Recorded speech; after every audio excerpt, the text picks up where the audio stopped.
দেখছেন সংবাদ সারাদিন, জহিতা রয়েছে আপনাদের সঙ্গে। বুধবার শিয়ালদায় বাংলাদেশি সন্দেহে মারধরের অভিযোগ, গ্রেপ্তার 2 এবং অভিযুক্তের নাম ইমতিয়াজ আলী ও দীপক কুমার।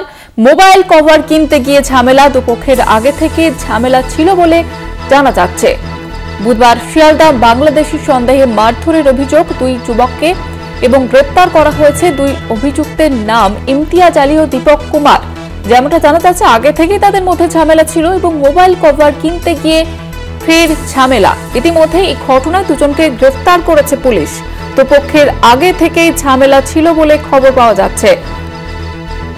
আপনাদের যেমনটা জানাচ্ছিলাম, শিয়ালদায় আবারও বাংলাদেশি সন্দেহে মারধরের অভিযোগ, বাংলাদেশি সন্দেহে মারধর করা হয় এবং এই ঘটনায় দুজনকে গ্রেফতার করা হয়েছে। ইমতিয়াজ আলী ও দীপক কুমার, তাদেরকে গ্রেফতার করেছে পুলিশ। তাদের দুজনের মধ্যে আগে থেকেই ঝামেলা ছিল এমনটাই কিন্তু খবর পাওয়া যাচ্ছে এবং ফের মোবাইল কভার কিনতে গিয়ে ঝামেলায় জড়িয়ে পড়েন তারা এবং এই ঘটনায় দুজনকে গ্রেফতার করা হয়েছে।